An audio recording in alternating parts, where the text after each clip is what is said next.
आप देख रहे हैं न्यूज एंड चैनल। आप सभी का इस्तकबाल है न्यूज एंड चैनल पर। आइए देखते हैं आज की अहम खबरें। मजलिस इत्तेहादुल मुस्लिमीन के निज़ामाबाद के सदर जनाब सैयद शकील साहब, मोहतरम जनाब जाबिर अहमद साहब, चेयरमैन व सीनियर मजलिसी कायद भैंसा, जनाब इदरीस साहब डिप्टी मेयर निज़ामाबाद, मजलिस इत्तेहादुल मुस्लिमीन के मोअज़्ज़िज़ सदर व मोतमदीन अराकीन बल्दिया, मोअज़्ज़िज़ हाज़रीन इकराम, मजलिस इत्तेहादुल मुस्लिमीन की जानिब से 2005 से लेकर 2024 तक मरहूम क़ायद सालार मिल्लत ने मुसलमानों की तालीमी पसमानदगी को दूर करने के लिए गवर्नमेंट के उर्दू मीडियम मदारिस में जो तुलबा और तालिबात पढ़ते हैं उन स्कूलों को मजबूत करने के लिए, और आप और हम जानते हैं कि गवर्नमेंट के उर्दू मीडियम के मदारिस में जो तुलबा और तालिबात पढ़ते हैं उन तमाम का ताल्लुक़ गरीब ख़ानदान से होता है। और मरहूम क़ायद सालार मिल्लत की यही नीयत थी और ख्वाहिश थी कि हम इन गरीब ख़ानदान से पढ़ने वाले बच्चे और बच्चियों को तालीम के ज़ेवर से आरास्ता करेंगे, इनकी तालीम को हाई स्कूल तक मुकम्मल करेंगे ताकि वो फिर उसके बाद इंटर की अपनी तालीम को मुकम्मल करें और फिर इंशाअल्लाह आगे बढ़कर वो प्रोफेशनल कोर्सेस में जाएं या ग्रेजुएशन मुकम्मल करें। मैं आपको बताना ज़रूरी समझता हूँ कि इस साल मजलिस इत्तेहादुल मुस्लिमीन की जानिब से 8000 के करीब ऑल इन वन इंशाअल्लाह ताला इस साल दिए जाएंगे और उसको तकरीबन 23,70,000 की लागत से ये 8000 ऑल इन वन को छपाया गया, प्रिंट किया गया और ना सिर्फ हैदराबाद बल्कि तेलंगाना के मुख्तलिफ अजलाओं में, मंडल में गवर्नमेंट के उर्दू मीडियम मदारिस में पढ़ने वाले तुलबा और तालिबात में इसको दिया जाएगा।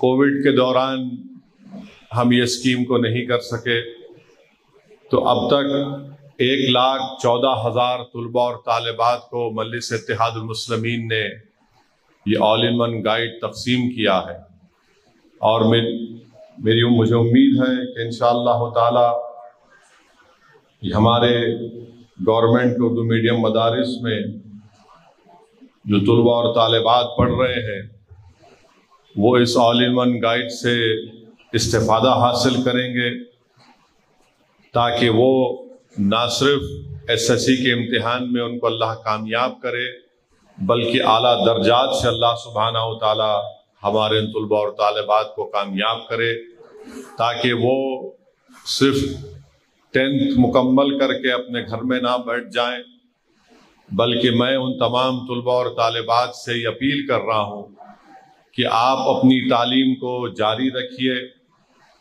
10th इंशाअल्लाह ताला मुझे यकीन है कि आप ज़रूर अल्लाह आपको कामयाब करेगा।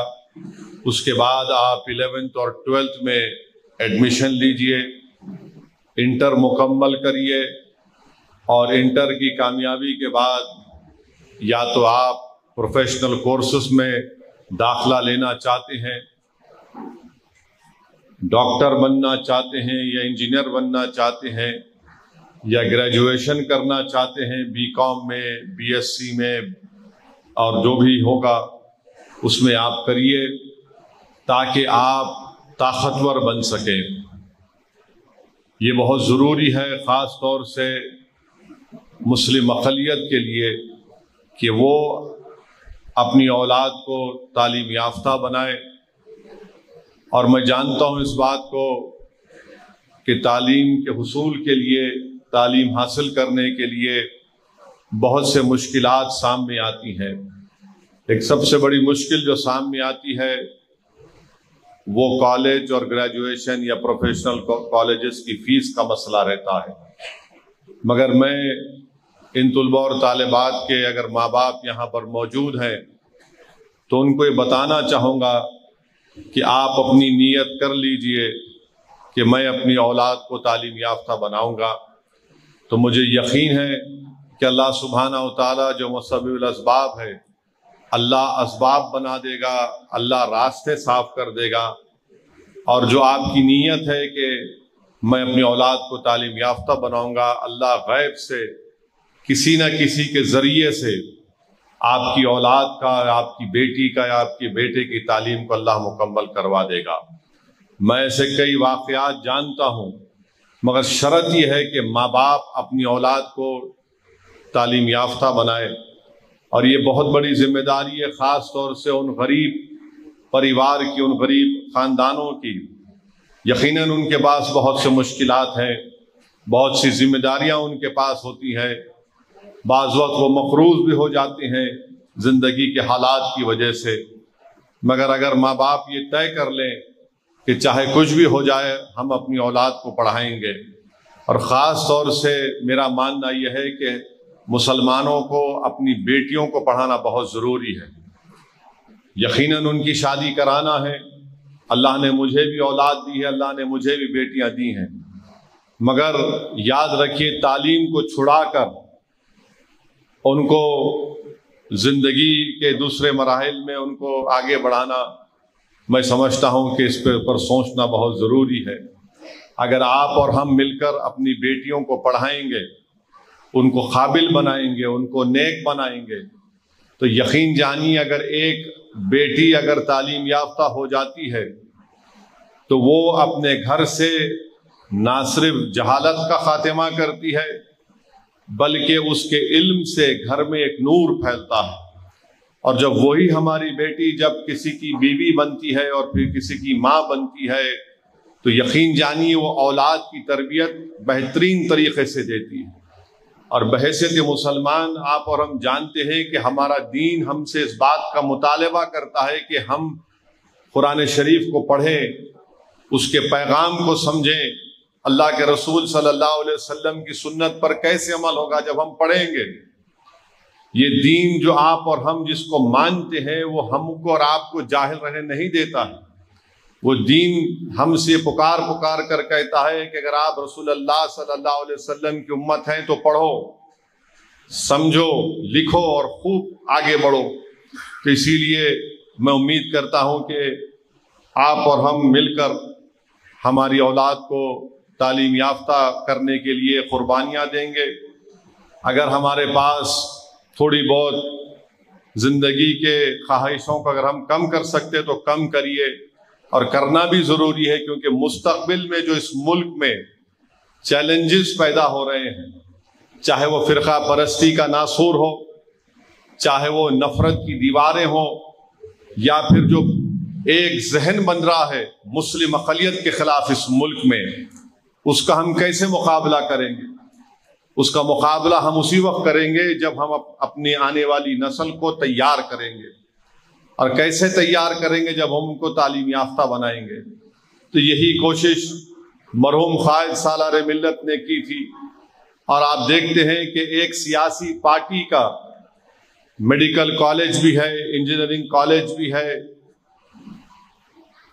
اسکول آف فارمیسی ہے، فزیوتھراپی کا کالج ہے، آرکیٹیکچر کا کالج ہے، بی فارمیسی کا ہے، MBA ہاسپٹل مینجمنٹ میں یہ مجلس چلاتی ہے MBA MCA کے ساتھ۔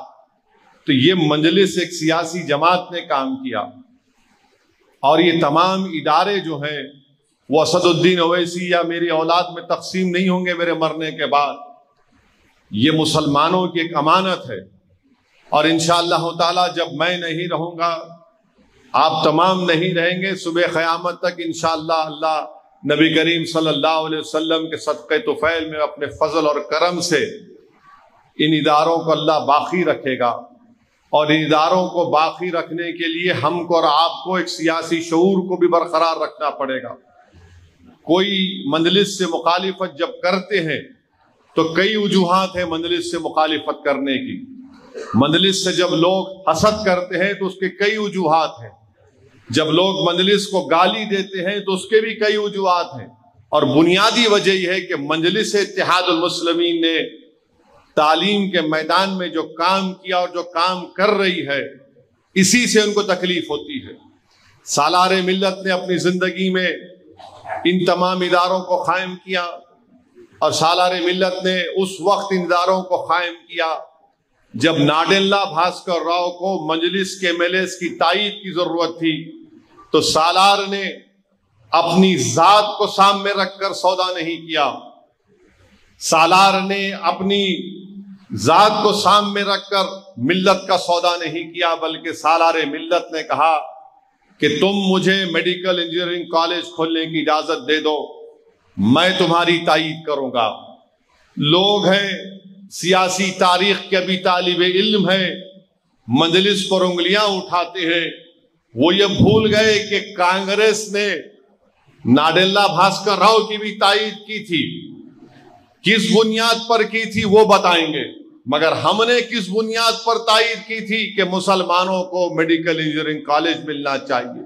اسی لیے آج آپ دیکھتے ہیں کہ ڈیکن میڈیکل کالج آپ کے سامنے ہے، اور جب سے سالار نے 1984 میں اس کو قائم کیا، آج ہم 2024 میں آ چکے ہیں، میں آپ کو بتا رہا ہوں کہ 5000 سے زائد یہاں سے ڈاکٹرز بن کر نکلے ہیں، اور وہ 5000 میں یقیناً، کیونکہ یہ مسلم اقلیت کا تعلیمی ادارہ ہے، ہندوستان کی دستور کی دفعہ 30 کے تحت میں ذمہ داری کے ساتھ آپ سے کہہ رہا ہوں کہ 4,500 کے اوپر یا 4,500 قریب سے مسلمان ڈاکٹر بن کر نکلے ہیں، دنیا کے کونے کونے میں شامل ہیں۔ بلکہ آج سے چند ہفتے پہلے ڈیکن میڈیکل کالج میں ان تمام بیچز کا ایک ری یونین ہوا، اس میں آسٹریلیا سے ایک محترمہ آئی تھی، انہوں نے کہا کہ اسد الدین اویسی صاحب، میں 1984 کے پہلے بیچ کی اسٹوڈنٹ ہوں، میں آج سڈنی میں ایک بہت بڑے دواخانے کی ذمہ دار ہوں۔ انہوں نے کہا کہ اس وقت ہمارے پاس میڈیکل اتنی بڑی کالج کی بلڈنگ نہیں تھی، اسپتال نہیں تھا، ہم ایک پرانی بلڈنگ میں پڑھتے تھے۔ میرے عزیز دوستو، میرے بزرگوں، یہ مرحوم قائد سالار ملت کی دور اندیشی ہے۔ اگر آج آپ بولیں گے کسی کو کہ میڈیکل کالج ایک پرانی بلڈنگ میں شروع کیا گیا تو لوگ بولیں گے، ہنسیں گے، مگر سالار نے ہر حکومت آتی تھی اس کا پرمیشن کینسل کرتی تھی، سالار کورٹ کو جاتے تھے۔ الحمدللہ آج مرحوم قائد کا وہ ویژن، مرحوم قائد کی دور اندیشی، مرحوم قائد کی مدبرانہ قیادت سے آج کس کو فائدہ ہو رہا ہے؟ میرا قائد تو آج دنیا میں نہیں ہے، زمین میں میرا قائد سو رہا ہے، مگر میرے قائد کو فائدہ یہ ہوا کہ میرا قائد زندہ نہیں ہے، مجلس کے اس مرحوم قائدین زندہ نہیں ہے، مگر ان تمام کے لیے اللہ نے ایک ثواب جاریہ کا سبب بنایا ان کالجوں۔ میرے عزیز دوستوں اور بزرگوں، میرے ذمہ داروں، میں ان تمام طلباء اور طالبات کے سامنے اس لیے کہہ رہا ہوں کہ ہمیشہ اونچے خواب دیکھو۔ ہمیشہ قائد سالار بولتے تھے کہ میرا میڈیکل کالج میں کھولوں گا مسلمانوں کے لیے، اور ہم پوچھتے تھے سالار سے کہ کیوں؟ تو سالار بولتے تھے کہ میں یہ دیکھنا چاہ رہا ہوں کہ ہر گلی میں، ہر مقام پر مسلمانوں کے ڈاکٹرز ہیں، ڈاکٹر بن کر نکلیں، انجینئر بن کر نکلیں۔ یہ سالار اس زمانے میں 1980 میں بات کرتے تھے، اور جب لوگ بولتے تھے کہ دیکھو صلاح الدین اویسی یہ کیسی بات کر رہا ہے، ایک دارالسلام ان کے پاس ہے اور میڈیکل کالج کھولیں گے، مگر جو خواب اللہ کے لیے سوچے جاتے ہیں، جن خوابوں میں اخلاص ہوتا ہے، اللہ ان خوابوں کو پورا کرنے والا۔ تو میں ان تمام طلباء اور طالبات سے کہہ رہا ہوں کہ میرے بیٹے اور بیٹیوں، تم بھی اونچے خواب دیکھو، بہت اونچے خواب دیکھو، اور اللہ کی رضا کے لیے ان خوابوں کو دیکھو۔ تم محنت کرو، جستجو کرو، اللہ ان خوابوں کو پورا کرے گا۔ اچھے خواب دیکھو گے تو اللہ ان خوابوں کو پورا کرے گا۔ دنیا میں ہم ہر چیز حاصل کر سکتے ہیں بشرطے کہ ہماری نیتوں میں اخلاص ہو۔ مجلس نے یہ کام کیا، آج بھی مجلس کام کر رہی ہے اور کل بھی کرے گی۔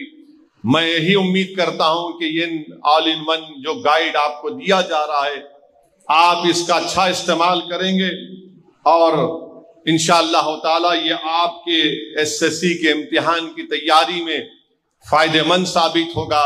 और मैं इन तमाम तुलबा और तालिबात को एक और बात कहना चाह रहा हूं, कभी भी आप ये मत समझिए कि मैं उर्दू मीडियम से पढ़ रहा हूं या पढ़ रही हूं।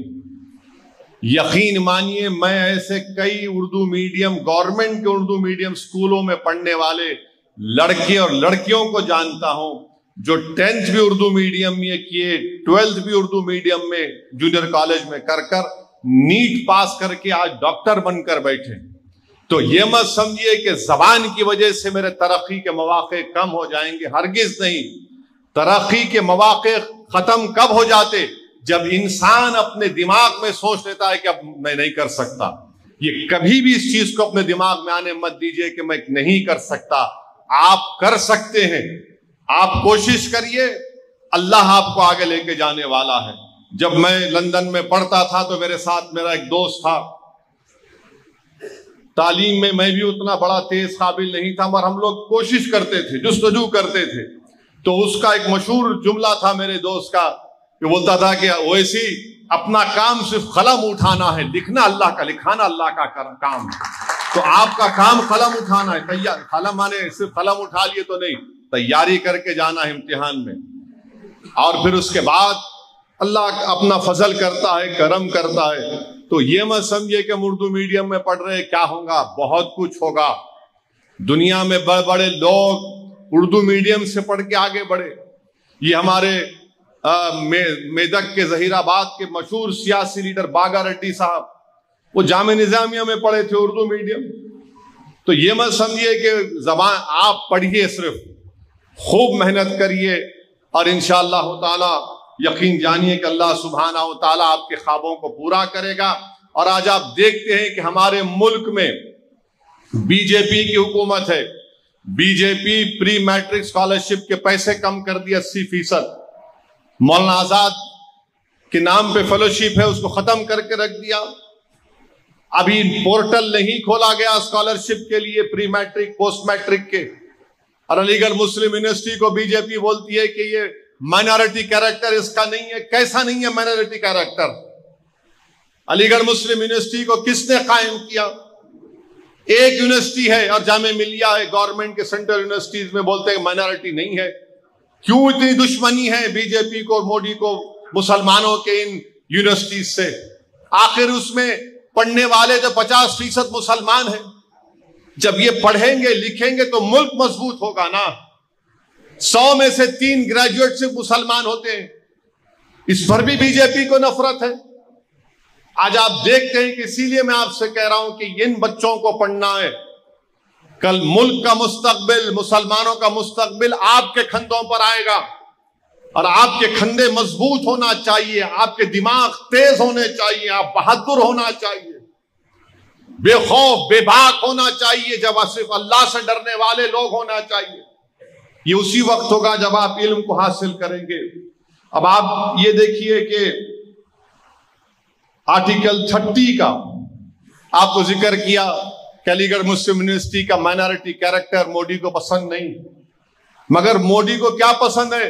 वो यूएई के शेख आए, देखे होंगे आप, कैसा गले मिल रहे, ओ मेरे भाई, हम भाई नहीं है आपके, ये हबीबी, गले मिल लिए। और यहां पर ने एएमयू माइनॉरिटी नहीं है। आखिर क्यों नफरत है बीजेपी को मुसलमानों से इतनी?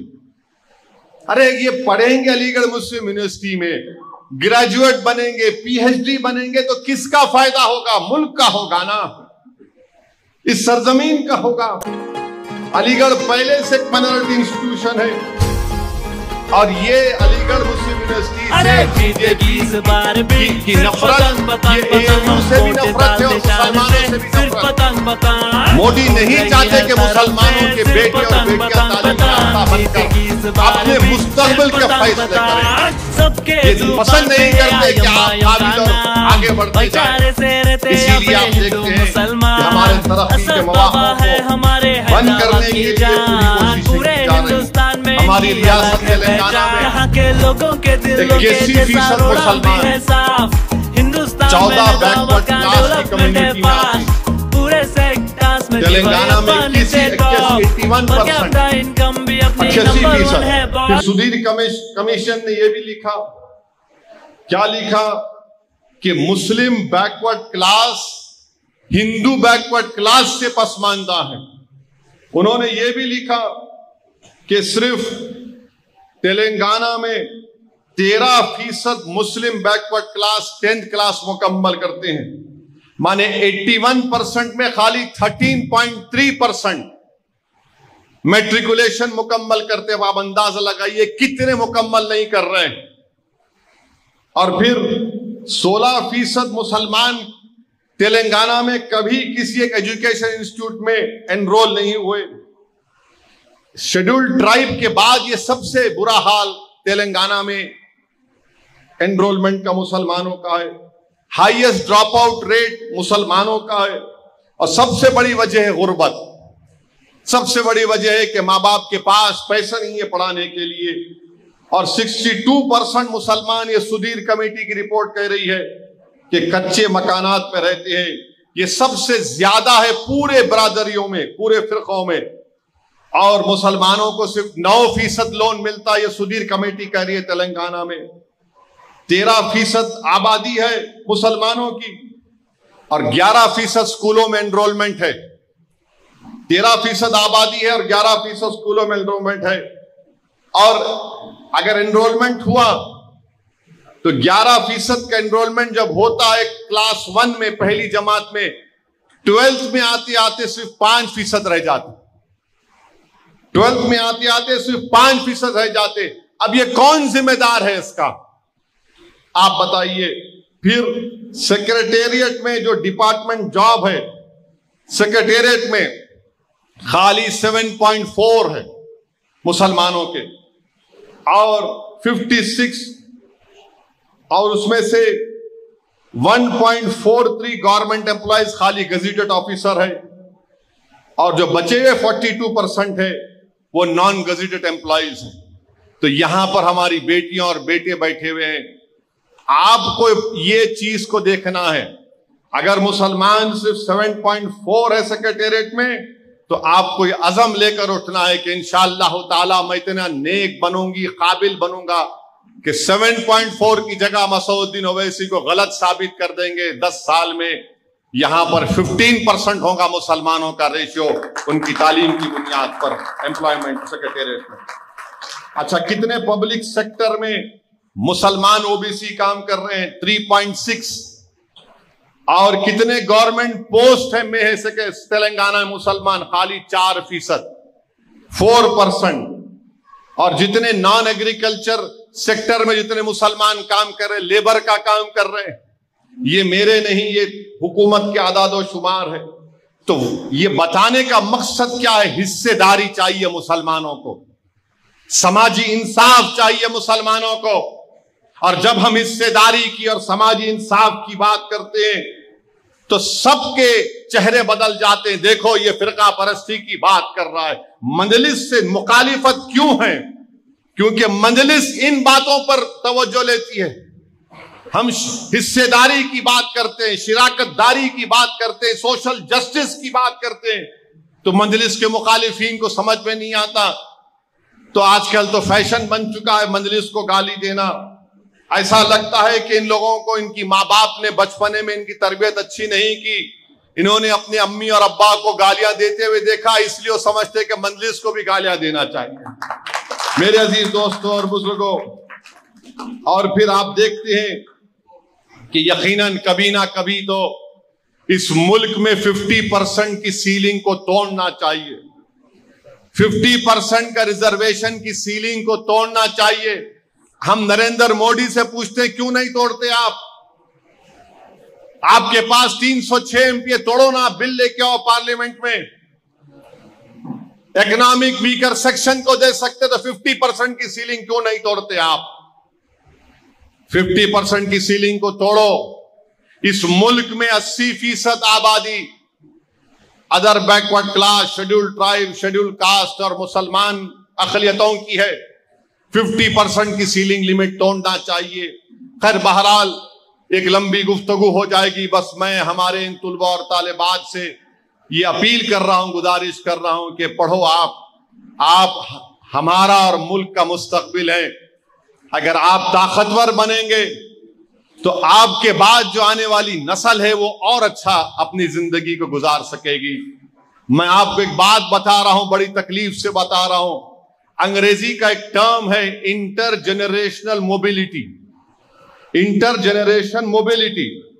अब जो लोग बोलते ना कि मंजलिस फिरका परस्ती की बात करती, मंजलिस फिरका परस्ती की बात नहीं करती, मंजलिस सच्चाई को बयान करती है और सच्चाई को हजम नहीं करते। तालियां मत मारिए, सुनो समझो मेरी बात को, फिक्र लेके उठो यहां से। इंटर जनरेशनल मोबिलिटी का मतलब यह है कि अगर कोई दलित है, कोई शेड्यूल कास्ट है, मुसलमान है, अपर कास्ट हिंदू है, चाहे वो रेड्डी हो, वेलमा हो। टीआरएस की हुकूमत थी तो वेलमा खुश थे, अब कांग्रेस हुकूमत आई तो रेड्डी खुश है, वो अलग बहस है, वो भी सच्चाई है। तो अब ये तमाम लोग हैं। इंटर जनरेशनल मोबिलिटी का मतलब क्या है कि इन तमाम तबकात में इनके दादा अगर 100 रुपये कमाते थे, इनके दादा अगर 100 रुपये कमाते थे तो उनका पोतरा आज 125 रुपये कमा रहा है। इनके दादा अगर 100 रुपये कमाते थे तो उनका पोतरा आज 125 रुपये कमा रहा है। और किसका पोतरा 100 रुपये भी नहीं कमा रहा? मुसलमानों का। ये मेरा नहीं है, डेटा है, गवर्नमेंट का डेटा है, जिसको बोलते हैं इंटर जनरेशनल मोबिलिटी। अब आप बताइए, मजलिस में इल्जाम लगाते फिरका परस्ती का। अरे मैं तो हिस्सेदारी की बात कर रहा हूं, मैं शिराकतदारी की बात कर रहा हूं। अरे भाई, जब सबके दादा से ज्यादा उनके पोतरे कमा रहे हैं, उनकी पोतरियां कमा रही हैं, तो मैं क्यों नहीं कर पा रहा हूं? इसका जिम्मेदार कौन है? क्या मजलिस इसके जिम्मेदार है? अरे हुकूमत तुम्हारी, चीफ मिनिस्टर तुम्हारा, हर चीज तुम्हारा ना मेरे भाई। तुम दूध भी पी रहे, मलाई भी खा रहे, हमको क्या बोल रहे? खाली वोट डालो सेकुलरिज्म जिंदा रखने के लिए, खाली वोट डालो। और फिर हमारे पोतरे पोतरियों क्या मिलना? कुछ नहीं मिलना। इसीलिए मजलिस आपको बोल रही, सियासी शऊर पैदा करो। याद रखो, इस वतन अजीज में अगर आप कमजोर दलित, ट्राइब और मुसलमान तरक्की करना चाहते हैं, बगैर सियासी ताकत हासिल करे कुछ नहीं मिलने वाला है, कुछ नहीं मिलने वाला है आपको। अगर आपको मेरी बात सच्चाई नजर आ रही तो सोचो उसके लिए। और मैं इन तुलबा और तालिबात से अपील कर रहा हूं, मेरी इन बातों पर गौर करो, अमल करो, मगर पहले आप 10th के एग्जाम की तैयारी करो। और इन बच्चे और बच्चियों के मां बाप से कह रहा हूं कि 10th का एग्जाम कब से शुरू हो रहा? हाँ,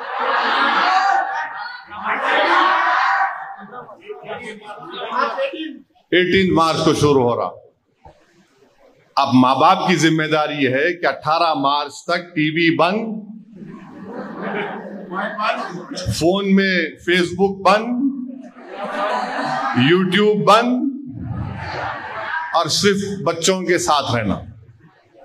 अगर आप ये सब चीजें नहीं देखेंगे तो बच्चे बोलेंगे नहीं, अम्मी अब्बा कुर्बानी दे रहे हमारे लिए। तो ये आपकी जिम्मेदारी है। इनकी एग्जाम की तैयारी जरूर वो कर रहे हैं, मगर आप भी थोड़ा तैयारी करना। नहीं तू जाके अंदर बैठ के पढ़ ले, मैं टीवी देखूं, नहीं होता ऐसा।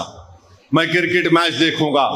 हम सबको मिलकर, अगर एक घर में इम्तिहान हो रहा तो सिर्फ बच्ची का इम्तिहान नहीं हो रहा, माँ बाप का भी इम्तिहान हो रहा है। यकीनन बहुत से ऐसे माँ बाप हैं जो पूरा फिक्र के साथ इसमें लग जाते हैं, मगर माँ बाप की जिम्मेदारी है कि अपने औलाद के हौसले बुलंद करे।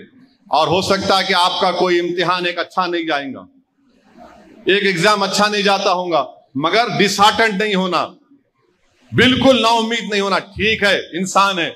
और याद रखो, जो एग्जाम अच्छा नहीं जाता उसमें सबसे ज्यादा मार्क्स मिलते, ये हुआ है कई लोगों से। तो आपका काम ये है कि अच्छा इम्तिहान लिखो, अल्लाह से दुआ करो और पूरी एग्जाम को आप मुकम्मल करो। कोई क्वेश्चन को मत छोड़ो, आप लिखो अच्छी तरीके से, ऊंचे ख्वाब देखो, बड़े ख्वाब देखो। वो ख्वाबों को पूरा करने वाला अल्लाह सुब्हानहू तआला है। اور خوب محنت کرو. مجلس یہی چاہتی ہے کہ آپ طاقتور بنے. آپ اس وقت دولت سے طاقتور نہیں بنتا کوئی بھی. دولت تو قاتل کے پاس بھی دولت ہے, غنڈوں کے پاس بھی دولت ہے, اسمگلروں کے پاس دولت ہے, ریتی کی اسمگلنگ کرنے والوں کے پاس دولت ہے, مگر اصلی دولت علم ہے. اور جس کے پاس علم کی دولت آتی ہے وہ کبھی ختم نہیں ہوتی, کبھی ختم نہیں ہوتی. آج آپ دیکھو امام اعظم ابو حنیفہ زندہ نہیں ہے, امام مالک زندہ نہیں ہے, امام شافعی زندہ نہیں ہے, امام احمد بن حنبل زندہ نہیں ہے. مگر یہ لوگ زندہ کیوں ہیں؟ لوگ یاد کیوں کرتے ہیں ان کو؟ ان کی علم کی وجہ سے. تو اس لیے آپ علم حاصل کرو. اور آپ سے بہت امیدیں وابستہ ہیں. میں ان طلباء اور طالبات سے کہہ رہا ہوں, کل اس ملک کا مستقبل روشن آپ کی وجہ سے ہوگا. کل آپ طاقتور ہو جائیں گے تو آپ کے بعد آنے والی نسل کو اور فائدہ ہوگا. ہم تو کوشش کر رہے ہیں, الزامات ہم پر لگتے ہیں, ہم پر بہت سی باتیں ہم پر لگتی ہیں, مگر یہ ہمارا سیاسی سفر رہا ہے. اللہ مقدر کے فیصلے کرنے والا ہے, مشیت الہی کو ہم نہیں جانتے. ہاں انشاءاللہ ہم ہمیشہ ان خاک اور خون اور ان جھوٹے الزامات کے پرپیچ وادیوں سے گزر کر مجلس یہاں پر پہنچی ہے. اور مجھے یقین ہے کہ ہم کو پھر سے ان باطل طاقتوں کے ان جھوٹے الزامات کے طوفانوں سے گزرنا ہے. مگر میرا ایمان مجھ سے پکار کر کہہ رہا ہے, میرا وجدان پکار کر کہہ رہا ہے کہ کامیابی سچائی اور حق کی ہوئی اور ہوتی رہے گی انشاءاللہ تعالی. اور مجلس سچائی اور حق کو لے کر آگے بڑھ رہی ہے. اللہ آپ ان تمام بچوں کو اللہ دعا کریے کہ اللہ ان کو خوب اچھے نمبرات سے کامیاب کرے, اور یہ نہ صرف نظام آباد بلکہ پورے ملک کا اور ریاست کا نام روشن کرے. السلام علیکم ورحمۃ اللہ وبرکاتہ.